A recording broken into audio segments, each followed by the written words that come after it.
মিতু হত্যা মামলায় নতুন মোড়, সাবেক এসপি বাবুল আক্তার 5 দিনের রিমান্ডে। বাংলাবাজার ঘাটে হুড়োহুড়ি, ভিড়ের চাপে 5 জনের মৃত্যু, হাতের মুঠোয় জীবন নিয়ে রাজধানী ছাড়ছে মানুষ। দেশে এলো চীনের উপহারের 5 লাখ টিকা, করোনা সংক্রমণের হার 7-এর ঘরে, আরও 40 মৃত্যু। খালেদা জিয়ার অসুস্থতা নিয়ে বিএনপির রাগঢাক, রাজনৈতিক মহলে নানা প্রশ্ন। গাজায় ইসরায়েলি বিমান হামলায় শিশুসহ নিহত সংখ্যা বেড়ে 49, সহিংসতা বাড়ছে।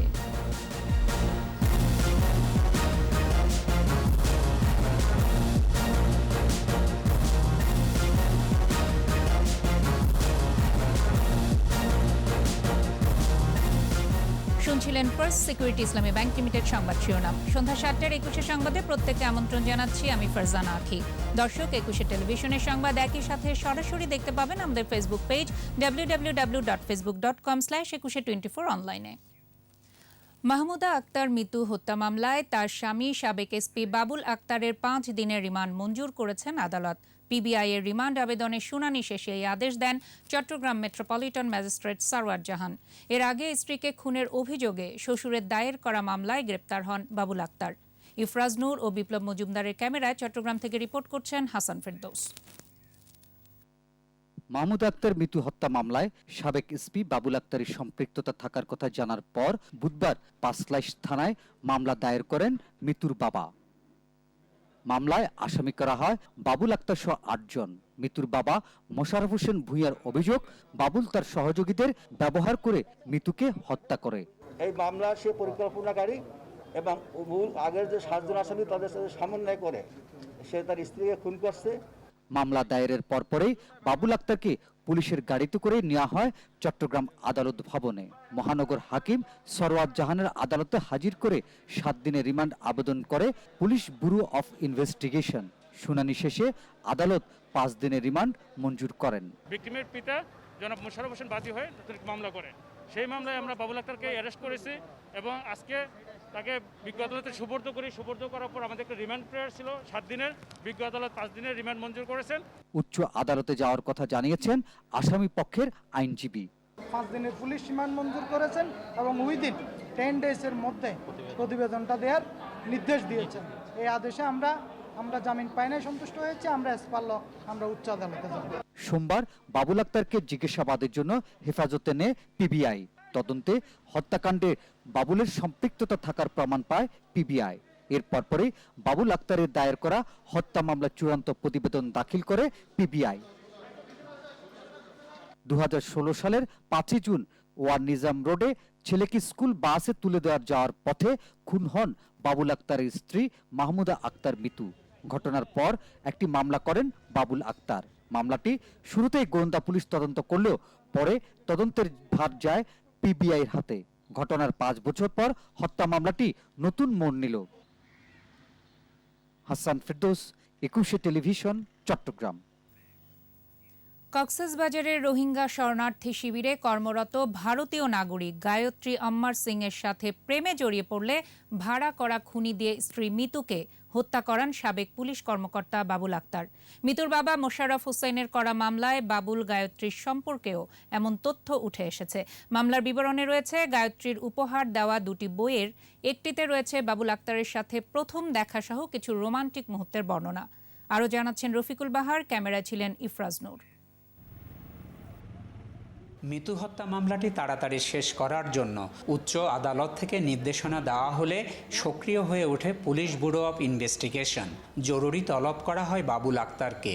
দামি জিপে চড়ে এক কাপড়ে ঢাকা থেকে চট্টগ্রাম পৌঁছান তিনি।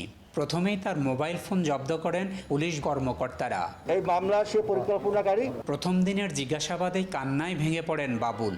এক পর্যায়ে সাবেক সহকর্মী এক কর্মকর্তার কাছে বাবুল জানতে চান তার কি করা উচিত। বাবুল আক্তারকে রিমান্ডে নিয়ে যাচ্ছি, বিস্তারিত জানার পরে আপনাদের সাথে পরে আবার ঘটনার বিষয়ে আমরা আলোচনা করব। মামলার এজাহারে উল্লেখ করা হয় 1913 সালে কক্সবাজার কর্মরত থাকা অবস্থায় প্রেমের সম্পর্ক গড়ে ওঠে গায়ত্রী আম্মার সিং এর সাথে।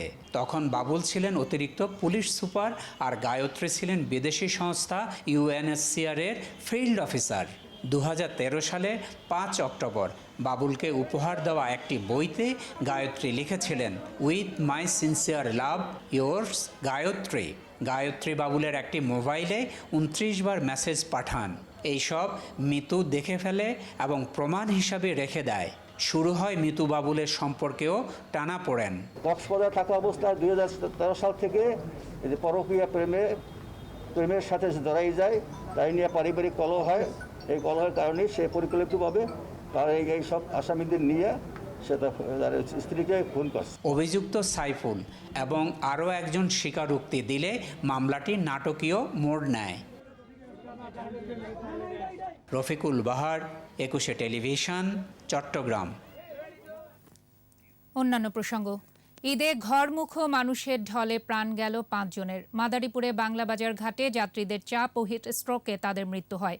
অসুস্থ হয়েছে আরও অনেকে। শিমুলিয়া ও পাটুরিয়া ঘাটেও নানা কৌশলে পদ্মা পার হচ্ছেন মানুষ। সড়ক মহাসড়কেও একই অবস্থা। তোয়াক্কা নেই স্বাস্থ্যবিধির। প্রতিনিধিদের সহায়তায় আরও জানাচ্ছেন সমর ইসলাম। সকালে শিমুলিয়া ঘাট থেকে রোরো ফেরি সাপরান ছেড়ে আসে বাংলাবাজার ঘাটে। যাত্রীরা নেমে গেলেও ফেরিতে মানুষের চাপে গরমে মারা যায় আঞ্চুর মাতব্বর নামে এক কিশোর। এছাড়া এনায়েতপুরি ফেরিতে হিট স্ট্রোকে আরও 4 জনের মৃত্যু হয়। অসুস্থ হয়েছে আরও অন্তত 12 জন। এদিকে সকাল থেকেই শিমুলিয়া ঘাট এলাকায় ভিড় বাড়ে যাত্রীদের। নিষেধাজ্ঞা অমান্য করে নানা কৌশলে তারা ঘাট এলাকায় প্রবেশ করে। আইন শৃঙ্খলা রক্ষাকারী বাহিনী রাস্তায় চেকপোস্ট বসিয়েও সামাল দিতে পারছে না তাদের। যারাও কিছু যায় অতি জরুরি প্রয়োজনে যায়, কারো বাবা মা অসুস্থ, কারো ভাই বোন অসুস্থ। পয়সা যা ছিল সব দিয়া খরচ করে আইছে, এনার কোনো টাকা পয়সা নেই, ওবার কিভাবে যাবে? পদ্মা পার হতে মানিকগঞ্জের পাটুরিয়া ফেরি ঘাটেও আসতে থাকে মানুষ, তবে ফেরি চলাচল স্বাভাবিক। বিআইডব্লিউটিসি জানায়, জরুরি পণ্যবাহী ট্রাক ও লাশ বহনকারী অ্যাম্বুলেন্স পার করার সময় যাত্রীদেরকেও পার করে দেয়া হচ্ছে। এদিকে সড়ক মহাসড়কেও একই অবস্থা। গাজীপুরে ঢাকা টাঙ্গাইল মহাসড়কের চন্দ্রা এলাকায় বাড়ি ফেরা মানুষের উপচে পড়া ভিড়। দূরপাল্লার বাস না চললেও ঝুঁকি নিয়ে ট্রাক ও পিকআপ সহ বিকল্প বাহনে বাড়ি ফিরছে মানুষ। স্বাস্থ্যবিধির তোয়াক্কা করছে না কেউ। এখানে একলা একলা কেমনি ঈদ কাটাকুটি আছে। দেশে যাচ্ছি, দেশে সবাই আছে। দূরপাল্লার বাস চলাচল বন্ধ থাকলেও ঢাকা টাঙ্গাইল বঙ্গবন্ধু সেতু মহাসড়কে যানবাহনের চাপ বেড়েছে। গুনতে হচ্ছে 4-5 গুণ বেশি ভাড়া। তবে ঢাকা চট্টগ্রাম ও ঢাকা সিলেট মহাসড়কে নারায়ণগঞ্জের কাঁচপুর ও সাইনবোর্ড এলাকায় যানবাহনের তেমন চাপ দেখা যায়নি। বাসে করোনা আক্রান্ত হয়, কিন্তু কারে তো আরো বেশি চাপাচাপি করে বসে, ওখানে হয় না। এছাড়া ঈদের ছুটি শুরু হওয়ায় কর্মস্থল ছেড়ে নানা উপায়ে বাড়ি ফিরছে কর্মজীবী মানুষেরা। ঢাকার কাছে শিল্প এলাকা সাভার, গাজীপুর, বন্দরনগরী চট্টগ্রাম, খুলনা, রংপুর, রাজশাহী ও সিলেট সহ বিভিন্ন শহর থেকে বাড়ি ফিরতে পরিবহনের অভাবে দুর্ভোগ পোহাতে হয় যাত্রীদের। সমর ইসলাম, 21 টেলিভিশন। ঈদ করতে ছুটছে মানুষ। করোনার ভয় শিকেই তুলে রাজধানী ছাড়ার হিড়িক। পথে পথে প্রশাসনের অভিযান চললেও কে শোনে কার কথা? মালবাহী পিকআপ, ট্রাক ও মোটরসাইকেলে যে যেভাবে পারছেন জীবনের ঝুঁকি নিয়ে ছুটছেন বাড়ির পথে। মানিক শিকদারের রিপোর্ট। বন্ধ দূরপাল্লার পরিবহন, মালবাহী ট্রাক ও পিকআপে গাদাগাদি করে যাত্রা, তাও আবার পুরো পথ যাওয়া যাবে না, ভাড়াও গুনতে হচ্ছে কয়েক গুণ। পরিবারের সাথে ঈদ করতে জীবনটা হাতের মুঠোয় পুরে বাড়ির পথে রওনা। সকালে রওনা দিতে বন্ধু এখানে সব বয়ে আছে, গাড়ি পাইতে আসে না, একটা সমস্যা। দীর্ঘ অপেক্ষার পর উপায়ন্তর না দেখে অনেকেই চেপেছেন মোটরসাইকেলে। সিলেট, চট্টগ্রাম সহ দূরের পথের ঝুঁকির যাত্রা। যেগুলো মোটরসাইকেলে দিচ্ছে এগুলো ভাড়া প্রচুর বলতেছে। হবিগঞ্জের ভাড়া চাচ্ছে আপনার 2000-3000 টাকা করে। লকডাউনে ঝুঁকিপূর্ণ যানবাহনের দিকে প্রশাসনের কঠোর অবস্থান থাকলেও দূরপাল্লার যাত্রীদের থামানো যাচ্ছে না কোনোভাবে। আমাদের এখানে কড়াকড়ি ইনস্ট্রাকশন, কোনো পিকআপ যাত্রী নিয়ে যেতে পারবে না। মাইক্রোবাস মাঝে মধ্যে নিয়ে যাচ্ছে। আমরা ওই যে পরিবারের কথা চিন্তা করে অনেকে ছুটি পাইছে। মহাখালী বাস টার্মিনালের ঠাঁই দাঁড়িয়ে আছে দূরপাল্লার বাসগুলো। একই চিত্র গাবতলী টার্মিনালের। তারপরও টার্মিনালের সামনে অপেক্ষা বিকল্প বাহনের জন্য। একটি প্রাইভেট কার বা মাইক্রোবাস আসার সাথে সাথে হুড়োহুড়ি। আমরা এসে মনে করছি প্রাইভেট কারে বা সিএনজিতে যাব, কিন্তু এখানে এসে সেটাও পাচ্ছি না। অভিযান চালাচ্ছে বিআরটিএ। মোটরসাইকেল ও পিকআপে যাতে দূরের যাত্রী বহন না করে সে তৎপরতা ছিল তাদের। আমরা নিয়মিত আসলে মোবাইল কোর্ট করছি, অনেক ক্ষেত্রে ওদেরকে উদ্বুদ্ধ করছি যাতে আসলে এই মুহূর্তে যাতে ওরা বাড়িতে না যায়। এদিকে কাজ হারিয়ে ক্ষতির মুখে থাকা পরিবহন শ্রমিকরা ঈদের আগে ক্ষতিপূরণ দাবি করেছে। আমার গাড়িতে 10 দিন বসাই, আমি 10 দিন খাবো কি? 2 সিটে একজন করে ছাড়লো, এই সমস্যাটা অন্তত একটু সমাধান হইতো। যত দ্রুত সম্ভব দূরপাল্লার বাস খুলে দেওয়ার দাবি শ্রমিকদের। মানিক শিকদার, 21 টেলিভিশন, ঢাকা। চীন সরকারের উপহার 5 লাখ ডোজ সিনোফার্মের টিকা আনুষ্ঠানিকভাবে বাংলাদেশের কাছে হস্তান্তর করা হয়েছে। উপহার গ্রহণ অনুষ্ঠানে স্বাস্থ্যমন্ত্রী জাহিদ মালিক জানান, চীনের কাছ থেকে আরও টিকা পাওয়ার আশ্বাস পাওয়া গেছে। আর পররাষ্ট্রমন্ত্রী ডক্টর AK মোমেন বলেছেন, বাংলাদেশে ওষুধ শিল্পের সক্ষমতা যথেষ্ট, তাই যৌথভাবে ভ্যাকসিন উৎপাদনে লাভবান হবে দুই দেশই। রিপোর্টে আরও জানাচ্ছেন মোহাম্মদ নুরুন নবী। জরুরি ব্যবহারে বিশ্ব স্বাস্থ্য সংস্থার অনুমোদন পাওয়া পঞ্চম করোনা ভ্যাকসিন সিনোফার্ম এর কার্যকারিতা ৭৯.34%। এর মধ্যে চীন ছাড়াও কমপক্ষে ৬৩টি দেশের মানুষ 2 ডোজের এই ভ্যাকসিন গ্রহণ করছে। গ্লোবাল গুডস ঘোষণার কার্যক্রমের অংশ হিসেবে এই টিকা বাংলাদেশকে 5 লাখ ডোজ উপহার দেয় চীন সরকার। চীন থেকে এই ভ্যাকসিন ও এডি সিরিঞ্জ বাংলাদেশ বিমান বাহিনীর একটি বিশেষ বিমানে বুধবার সকালে দেশে এসে পৌঁছায়। পরে রাষ্ট্রীয় অতিথি ভবন পদ্মায় চীনা দূতাবাসের পক্ষ থেকে আনুষ্ঠানিকভাবে হস্তান্তর করা হয় এই টিকা। এ সময় চীনের রাষ্ট্রদূত লি জিমিং বলেন, নিজ দেশের চাহিদা থাকার পরও এই উপহার বন্ধু রাষ্ট্রগুলোর প্রতি চীনের দায়িত্বশীলতার অংশ। Solemn commitment of President Xi that China's COVID-19 vaccines will be made a global public good. পররাষ্ট্রমন্ত্রী বলেন, স্থানীয়ভাবে উৎপাদনে গেলে উপকৃত হবে দুই দেশ। So there is no reason to blame anyone. If we can go for a co-production, produce it in the vaccine format here, it will be win-win for both China and Bangladesh. June জুলাইয়ের দিকে সিনোফার্মের আরও vaccine পাওয়ার বিষয়ে আশ্বাস পাওয়া গেছে বলে জানান স্বাস্থ্যমন্ত্রী। এবং চায়নার সাথে কথা হয়েছে। We have discussed with the ambassador, honorable ambassador who is here, regarding supply of further vaccine. He assured to give vaccine before December, even in June, July. করোনার কঠিন এই সময়ে যারা সকল নিষেধাজ্ঞা অমান্য করে ঈদে বাড়ি গেছেন, তাদের অযথা ঘোরাঘুরি না করার অনুরোধ করেছেন স্বাস্থ্যমন্ত্রী। তারা যেন এই ভাইরাসটা ছড়িয়ে না দেয়, এই দিকে আমরা আহ্বান করব। মোহাম্মদ নুরুন নবী, 21 টেলিভিশন, ঢাকা। করোনা প্রসঙ্গ। কোভিড-19-এ 24 ঘন্টায় 40 জনের মৃত্যু হয়েছে। আগের দিনের তুলনায় শনাক্ত কমেছে। নতুন শনাক্ত 1040। দৈনিক সংক্রমণ হারও নিম্নমুখী, 7.45%। ব্রিফিংয়ে স্বাস্থ্য অধিদপ্তর জানিয়েছে, চীনের উপহার 5 লাখ সিনোফার্মের টিকা বিশেষ গ্রুপের লোকদের দেয়া হবে। আর বাণিজ্যিকভাবে কেনা টিকা এলে প্রথম ডোজের জন্য নিবন্ধনকারীদের দেয়া হবে। বিস্তারিত জানাচ্ছেন স্মৃতি মণ্ডল। স্বাস্থ্য অধিদপ্তরের ভার্চুয়াল স্বাস্থ্য বুলেটিনে ঈদের স্বাস্থ্যবিধি মেনে চলার উপর গুরুত্ব দেয়া হয়। চীনের উপহার হিসেবে আসা সিনোফার্মের টিকা কারা পাবেন তাও স্পষ্ট করা হয় বুলেটিন থেকে। এই যে টিকাটি এসেছে সেটি কিন্তু আমরা বিশেষ গ্রুপের লোকজনদেরকে দিতে যাচ্ছি। সেটি হচ্ছে যারা মেডিকেল শিক্ষার্থী আছেন তাদেরকে, যারা নার্সিং শিক্ষার্থী আছেন তাদেরকে, এবং যারা ইনস্টিটিউট অফ হেলথ টেকনোলজিতে, যারা মেডিকেল টেকনোলজি, যারা আমাদের ল্যাবরেটরিতে কাজ করেন তাদেরকে। এই সংখ্যাটি কিন্তু অনেক বেশি নয়, এবং তাদেরকে একই দিনে আমরা সবাইকে কিন্তু দিয়ে দেব না, তাদেরকে ভাগে ভাগে দেওয়া হবে। প্রথম ডোজের জন্য যারা নিবন্ধন করেছেন তারাও টিকা পাবেন, সে বিষয়ে আলোচনা চলছে বলে জানান স্বাস্থ্য অধিদপ্তরের এই কর্মকর্তা। বাণিজ্যিক ভিত্তিতে যে টিকাটি সরবরাহ করবার কথা, যেটি বাংলাদেশ সরকার কিনে নেবে, সেটিরও কিন্তু আলাপ আলোচনা চলছে, এবং আমরা মনে করি যে বন্ধুপ্রতিম চীনের কাছ থেকে আমরা খুব দ্রুত সাড়া পাবো, এবং সমস্ত আনুষ্ঠানিকতা শেষ করে আমরা খুব তাড়াতাড়ি কিন্তু আমাদের যে ফার্স্ট ডোজের যে ভ্যাকসিনেশন যেটি বন্ধ হয়েছে সেটিকে আমরা আবার চালু করতে পারব। এদিকে করোনায় একদিনে আরো 40 জনের মৃত্যু হয়েছে। মৃতের সংখ্যা বেড়ে হয়েছে 12,045। নতুন 1,140 জন সহ মোট শনাক্ত 7,77,397। সুস্থ হয়েছে 2,928 জন। 24 ঘন্টায় ঢাকা বিভাগে মারা গেছে 16 জন ও চট্টগ্রাম বিভাগে 13 জন। মৃতদের মধ্যে 60 ঊর্ধ্ব মানুষের সংখ্যা 20। পরীক্ষার বিপরীতে দৈনিক সংক্রমণ হার এখন 7.45%। সুস্থতার হার 92.39%। মৃত্যু 1.55%। স্মৃতি মণ্ডল, 21 টেলিভিশন, ঢাকা।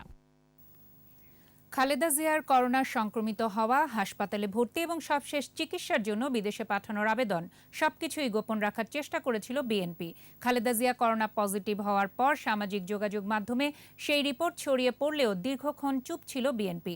আবার বিদেশে পাঠাতে পরিবারের আবেদনের বিষয়টিও শুরুতে জানাতে চায়নি দলটি। বিএনপির এই গোপন খেলা অবাক করেছে রাজনীতি সচেতন মহলকে। জসিম জুয়েলের রিপোর্ট। করোনা পরীক্ষার পর 11 এপ্রিল সকাল থেকে সামাজিক যোগাযোগ মাধ্যমে বেগম খালেদা জিয়ার করোনা সংক্রমিত হওয়ার খবরটি ছড়িয়ে পড়ে। তবে এ বিষয়ে একেবারেই নিশ্চুপ ছিল বিএনপি। দায়িত্বশীল নেতারাও এ বিষয়ে গণমাধ্যমের কাছে মুখ খোলেননি। ব্যক্তিগত চিকিৎসক দাবি করেছিলেন খালেদা জিয়ার করোনা পরীক্ষা করাই হয়নি। তবে করোনা পরীক্ষার রিপোর্টটি সামাজিক যোগাযোগ মাধ্যমে ছড়িয়ে পড়লে আর অস্বীকার করতে পারেনি বিএনপি। সংবাদ সম্মেলন করে স্বীকার করেন বিএনপির মহাসচিব। আমরা আজকে রিপোর্ট পেয়েছি যে তার টেস্ট রিপোর্টটা পজিটিভ, অর্থাৎ উনি করোনা আক্রান্ত হয়েছেন। মুখ খোলেন খালেদা জিয়ার চিকিৎসকরাও। এরপর 27 এপ্রিল রাতে হঠাৎ হাসপাতালে ভর্তি করা হয় খালেদা জিয়াকে। তখনও খালেদা জিয়ার প্রকৃত অবস্থা স্বীকার করেননি তারা। ওনাকে এখানে আমরা টেম্পোরারি একটা অ্যাডমিশন দিয়ে রেখেছি এই কারণে যে আমাদের আরো কিছু পরীক্ষা বাকি রয়ে গেছে। 3রা মে শ্বাসকষ্টের কারণে সিসিইউতে নেওয়া হয় বিএনপির নেত্রীকে। তখন বিএনপি জানায় খালেদা জিয়া খুবই অসুস্থ। খালেদা জিয়া তিনি অত্যন্ত অসুস্থ অবস্থায় হাসপাতালে আছেন। আসুন আমরা সবাই মিলে তার জন্য আল্লাহর কাছে দোয়া করি। এরপর উন্নত চিকিৎসার জন্য দেশের বাইরে নেয়ার আবেদন করেন তার ছোট ভাই। সে আবেদনও করা হয় অনেকটা গোপনে। শুরুতেই এ বিষয়টি এড়িয়ে যান দলের নেতারা। পরিবারের আবেদনে খালেদা জিয়ার শাস্তি স্থগিত হয়, মুক্তির মেয়াদও বাড়ে। সবশেষ বিদেশে চিকিৎসার আবেদনও করে পরিবার। স্বাস্থ্যের অবস্থা থেকে শুরু করে বিদেশ যাত্রার আবেদন, সব ইস্যুতেই বিএনপির ভূমিকা কি, এই প্রশ্নটি এখন সামনে চলে এসেছে। জসিম জুয়েল, 21 টেলিভিশন, ঢাকা। বঙ্গবন্ধু কন্যা মানবিক বলে দণ্ডপ্রাপ্ত আসামি বেগম জিয়াকে জেলের বাইরে এনে সুচিকিৎসা নেয়ার সুযোগ করে দিয়েছেন বলে মন্তব্য করেছেন আওয়ামী লীগ সাধারণ সম্পাদক ওবায়দুল কাদের। সরকারি বাসভবনে নিয়মিত ব্রিফিংয়ে তিনি কথা বলেন। বেগম জিয়া চিকিৎসার ব্যাপারে সরকার নাকি নিষ্ঠুর এবং অমানবিক, কিন্তু পিতা বঙ্গবন্ধুর মতো তার সুকন্যা শেখ হাসিনার যে হৃদয় আছে সেটা বেগম জিয়াকে মানবিক কারণে মুক্তি দেওয়ার মধ্য দিয়ে সেটা পরিষ্কার হয়ে উঠেছে। আপনারা কিন্তু বেগম জিয়াকে আন্দোলন করে মুক্ত করতে পারেননি। সময় হলো প্রিমিয়ার ব্যাংক লিমিটেড সংবাদ বিরতির। নো মাস্ক নো সার্ভিস বিধি মেনে চলুন, সুস্থ থাকুন। যখন ফিরছি তখন অন্যান্য খবরের সঙ্গে আরও যা থাকবে। 5 মামলায় হেফাজতের মামুনুল আরও 5 দিনের রিমান্ডে।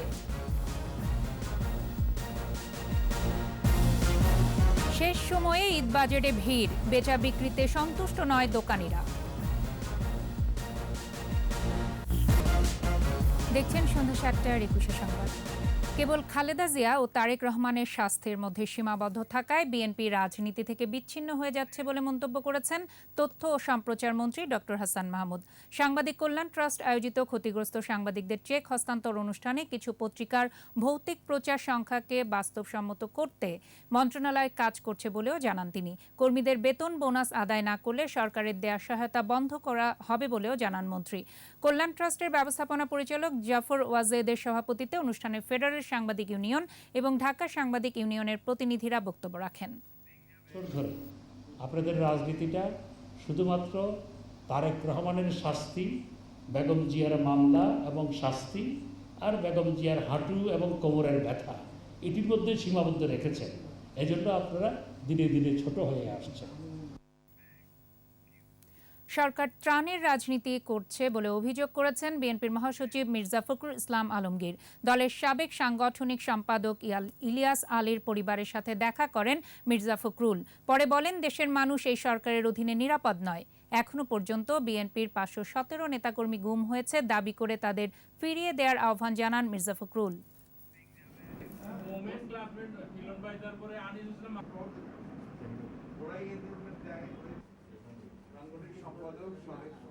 এই দেশে কেউ নিরাপদ নয়।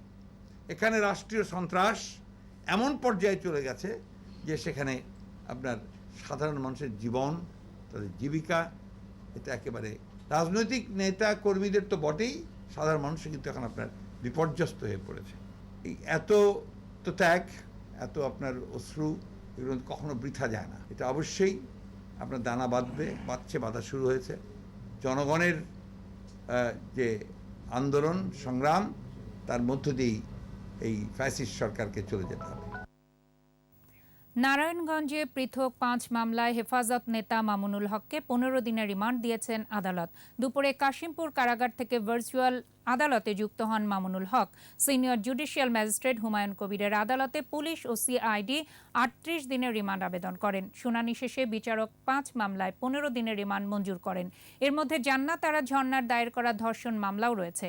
আদালত পুলিশের পরিদর্শক আসাদুজ্জামান জানান, সোনারগাঁ থানায় 3টি ও সিদ্ধিরগঞ্জ থানায় করা 2টি মামলায় দুপুরে শুনানি হয়েছে।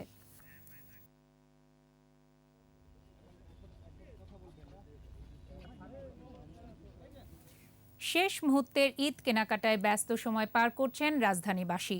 বাচ্চাদের পোশাক কিনতে মলে মার্কেটে ছুটছেন অভিভাবকরা। তরুণীদের আগ্রহ জুয়েলারি আর কসমেটিক্সে। দোকানিরা বলছেন, ঈদের বাজার হলেও মন্দা পিছু ছাড়ছে না তাদের। আদিত্য মামুনের রিপোর্ট।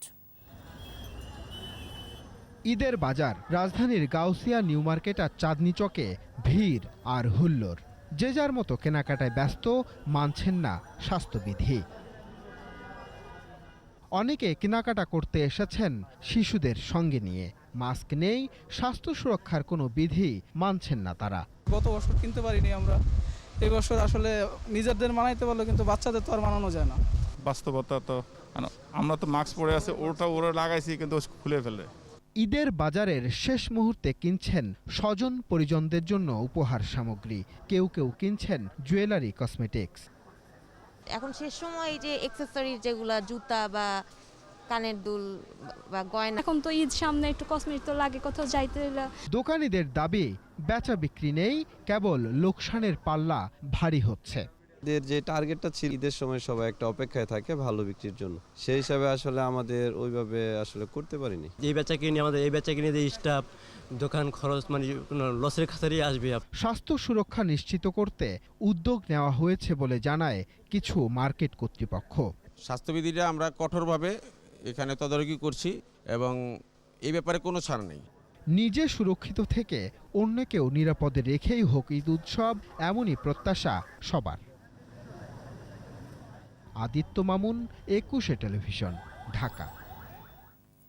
রমজানের শেষ দিনগুলোতেও আয়োজনের কমতি নেই ইফতার বাজারে। পুরান ঢাকার শাহী ঘরানা কিংবা আধুনিক স্ট্রিট ফুড আদলের ইফতার সামগ্রী বাজারে নেই, এমনটা ঘটেনি এই করোনাকালেও। তবে ক্রেতার সংখ্যা কিছুটা কম। আরও জানাচ্ছেন আকবর হোসেন সুমন। পুরান ঢাকার চকবাজার, প্রতি রমজানে বাহারি সব ইফতার সামগ্রীর মেলা বসে যেখানে। সেই পুরনো হাঁক, বাহারি খাবারের বাহারি নামেরও সেই পুরনো জপমালা। তবে সময় কিছুটা প্রতিকূলে খোলা বাজারে এই করোনাকালে ইফতার সামগ্রী বিক্রির জন্য। 2 বছর ধরে আমাদের করোনার কারণে মেলা হচ্ছে না, এই জন্যে আমাদের চকবাজারের যে পুরানা ইফতারির যে ঐচিত্র্য, এটা চলে গেল। এত রকম আর ইফতারি ঢাকা শহরে এটাই প্রথম ব্রিটিশ আমল থেকে যে ইফতারের বাজার। স্বাস্থ্যবিধির তোয়াক্কা না করেই বেচা বিক্রি চলছে এসব খোসা ছাড়ানো ফলফলাদির। সমস্যা তো হচ্ছে না। খোলাই তো কাইটা নেই, ইয়া নেই, আনারস নেই, পেঁপে নেই, আল্লাহর রহমতে তো কোনো কিছু হয় না। তো আর আমাকে এদিকে ঢাকা মালটা কম বিকে, ঢাকা এটা ঢাকা যদি রাখুম পলিথিন উপরে দিলে কাস্টমার আসবে না। বছর দুয়েক আগেও দূর দূরান্ত থেকে অনেকেই ছুটে আসছেন এই বাজারে, আর এখন 800 টাকা কেজি মধ্যে পাইতেছি। আপনি 1200 কে জিনিস তো দেখবেন, আসমান পার্থক্য আছে জিনিসের ভিত্তিতে। বাংলাদেশের ঐতিহ্যবাহী ইফতার বাজার এটা চকবাজার, ঠিক আছে। এবছর করোনার জন্য আসলে বাজারটা ওইভাবে মিলে নাই। তারপরেও আমরা যারা আগের থেকে এটার সাথে অভ্যস্ত, তারা মাঝে মাঝে আইসা বিভিন্ন আইটেম এখান থেকে কিনি। রমজান শেষেও কিছু খাবার তো প্রতিদিনই থাকবে, ঐতিহ্য বলে কথা। আকবর হোসেন সুমন, 21 টেলিভিশন, ঢাকা। করোনার সংক্রমণ রোধে আন্তর্জাতিক বিভিন্ন সংস্থা ও সংগঠনের অংশগ্রহণে মাস মাস্কিং ক্যাম্পেইন শুরু করেছে ঢাকা উত্তর city corporation DNCC. DNCC mayor Atiqul ইসলামের নেতৃত্বে চলা ক্যাম্পেইনে আরও অংশ নেন innovation for poverty action IPA, Yale বিশ্ববিদ্যালয়, Stamford medical school, center for research and information CRI, Shakti foundation, ব্র্যাকের গভর্নেন্স অ্যান্ড ডেভেলপমেন্ট ইনস্টিটিউট ও বিডিকিন। অলাভজনক গবেষণা প্রতিষ্ঠান CRI তার তরুণদেরও প্ল্যাটফর্ম ইয়াং বাংলার মাধ্যমে 100 স্বেচ্ছাসেবককে নিয়ে জীবন রক্ষাকারী এই ক্যাম্পেইনে অংশগ্রহণ করছে।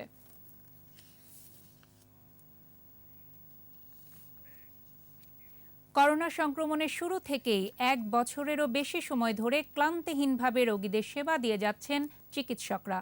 পরিবার থেকে দূরে আছে সংক্রমণের ভয়, তারপরও দিনরাত এক করে হাসি মুখে সেবার ব্রতে অটল তারা। ঈদ, পূজা সব উৎসবেই রোগীদের সাথে। মনেরও ওপর চাপ আসাটা স্বাভাবিক, তাই মানসিক স্বাস্থ্যের যত্ন নেওয়াটাও জরুরি। স্মৃতিমণ্ডলের আরেকটি রিপোর্ট। সংক্রমণের দ্বিতীয় ঢেউ কিছুটা স্বস্তি দিলেও ভারতীয় ভেরিয়েন্ট শনাক্ত হওয়ায় বাড়ছে উদ্বেগ।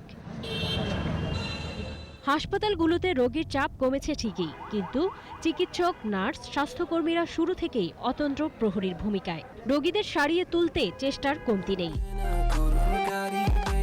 সম্প্রতি ঢাকা মেডিকেল কলেজের করিডোরে 2 ইন্টার্ন চিকিৎসক শাশ্বত চন্দন, আনিকা ইবনাত শামা এবং অনারারি মেডিকেল অফিসার কৃপা বিশ্বাসের সিলেটি গানের সাথে নাচ ভাইরাল হয়।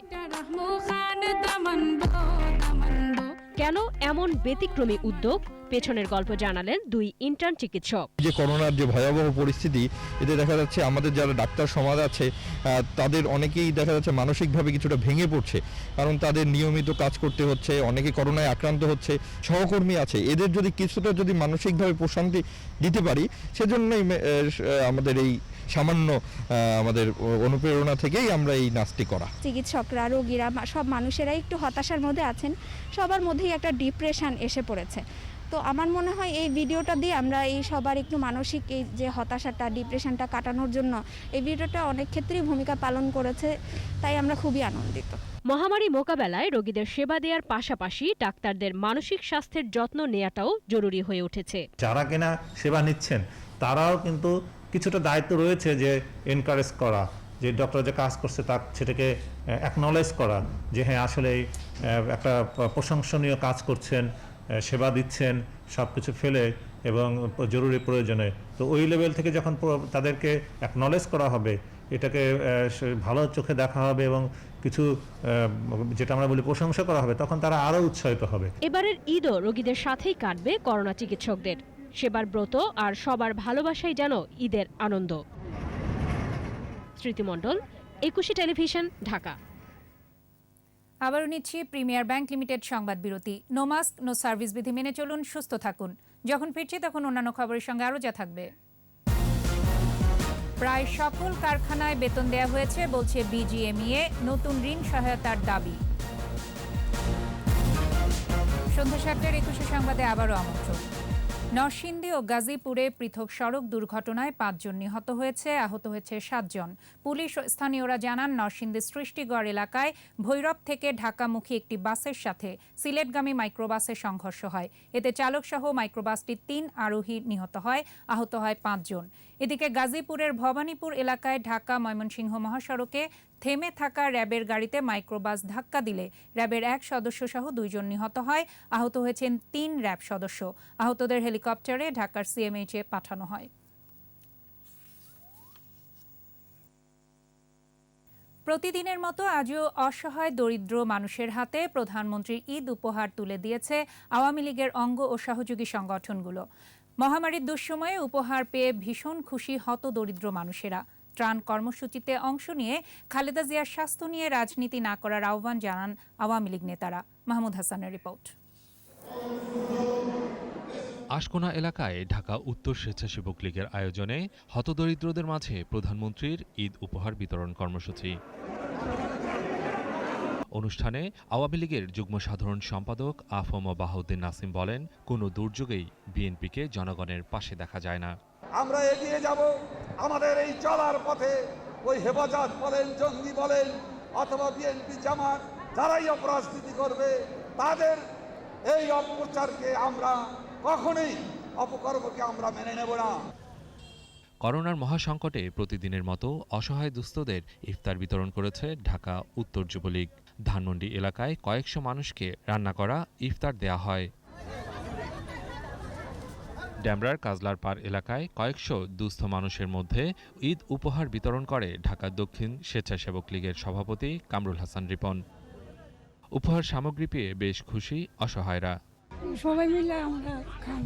কাজ কোনো রকম একদিন করে 2 দিন করতে পারি না, এই অবস্থা বহুত উপকার হয়েছে। দক্ষিণ সিটি কর্পোরেশনের সবুজবাগ এলাকার কাউন্সিলর কয়েকশো মানুষের মাঝে ঈদ উপহার বিতরণ করেন।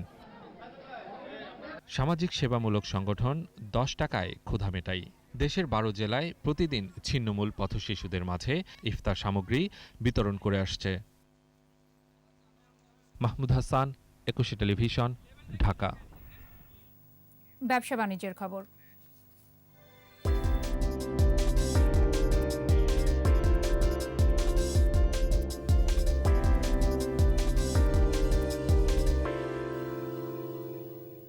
বিজিএমইএ সদস্যভুক্ত প্রায় সব কারখানায় এপ্রিল মাসের বেতন দেওয়া হয়েছে জানিয়েছেন সংগঠনটির সভাপতি ফারুক হাসান।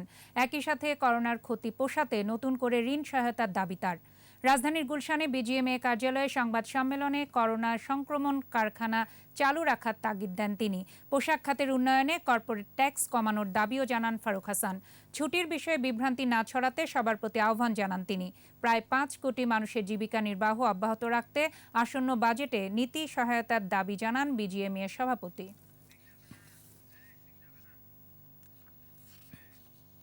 আর এর সাথে শেষ করছি সন্ধ্যা 7:21 সংবাদ। তবে যাবার আগে ফার্স্ট সিকিউরিটি ইসলামী ব্যাংক লিমিটেড সংবাদ শিরোনামগুলো জানাচ্ছি আরও একবার। মিতু হত্যা মামলায় নতুন মোড়, সাবেক এসপি বাবুল আক্তারের 5 দিনের রিমান্ড। বাংলাবাজার ঘাটে হুড়োহুড়ি, ভিড়ের চাপে 5 জনের মৃত্যু। হাতের মুঠোয় জীবন নিয়ে রাজধানী ছাড়ছে মানুষ।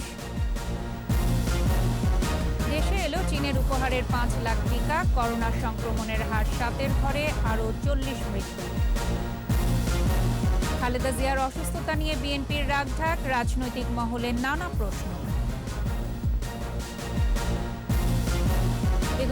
এবং গাজায় ইসরায়েলি বিমান হামলায় শিশুসহ নিহত সংখ্যা বেড়ে 49, সহিংসতা বাড়ছে।